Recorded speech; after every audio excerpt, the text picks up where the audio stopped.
তোমার নাম? নিপা। শুধু নিপা? না, তাহলে আর কি আছে? নিপামণি। নিপা মনি। ও, তোমার মতনই কিউট না? Thank you. তোমার বাসা কই? কুমিল্লাতে। তুমি চাইলে আমি অন্য জায়গায় রাখতে পারি তোমাকে। কোথায়? আমার মনে। থাক, দরকার নেই। তুমি কি সিঙ্গেল? হ্যাঁ। সত্যি? এত সুন্দর কিউট একটা মেয়ে সিঙ্গেল, এটা কি ভাবা যায়? কেন? অতটাও সুন্দর না যতটা সুন্দর বলা হচ্ছে। না, আমার থেকে তো তুমি পরি।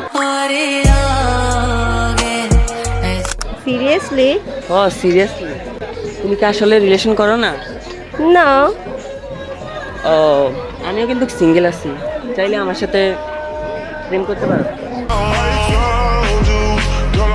বললেই হয়ে যায় নাকি? বললে হবে। তাই?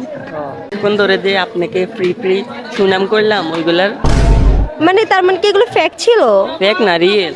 সিরিয়াসলি? ও সিরিয়াসলি? প্রপোজ করলেই তো আর সাথে সাথে অ্যাকসেপ্ট করা যায় না। তাহলে? তাহলে কি ভেবে চিনতে হচ্ছে, একটু সময় লাগে না? ভেবে চিনতে বলা লাগে। সময় কেন লাগবে? অবশ্যই সময় লাগবে। একটা ছেলে হুট করে আমাকে এসে প্রপোজ করলো, আমি কেন, accept- আমাকে কি পছন্দ হয়নি? হ্যাঁ, মানুষ মাত্রই পছন্দ, সবাই সুন্দর। সবাই সুন্দর? অবশ্যই। সবার সাথে আমাকে মিলাইছো? ভালোবাসার মানে পছন্দের মানুষ আলাদা, ওইটা আর কি। হ, তাই তো আমি বললাম এখন আর কি। আপনার সাথে আমার কিছু হয় নাই যে আপনাকে আমার হচ্ছে আলাদা হচ্ছে সবার সাথে। সমস্যা না, আমি যেহেতু আপনাকে ধরছি সেহেতু আপনাকে আমার মনে জায়গা করে দিব।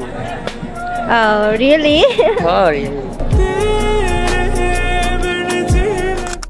এখন তুমি কি চাও কি চাই? আমার লাইফে আসতে? আমি কিন্তু পুরোপুরি সিঙ্গেল। এই পর্যন্ত তো আমার 18 বছরে এখন পর্যন্ত তো কোনো রিলেশন করিনি। যাইতে চাই না, আমি বিয়ে করতে চাই। সমস্যা নাই, যেহেতু আমি রিলেশন করবো আমি বিয়ে করব। আমি রিলেশনশিপে যাবই না, ডিরেক্ট বিয়ে। ডিরেক্ট বিয়ে? Yes, আমার সাথে? অবশ্যই। সত্যি? চাইলে ভাইবা চিন্তা বলতেছেন তো? ফ্যামিলিকে জানাবো। আম্মু আপু রাজি থাকলে এনাফ। হ্যাঁ। ফ্যামিলি হচ্ছে খুব সেনসিটিভ, যদি রাজি হয়ে যায় তাহলে ফাইনাল বিয়ে। সত্যি? ইয়েস। সরি, আমি বিয়ে করতে পারবো না, আপনাকে আমার পছন্দ হয়নি।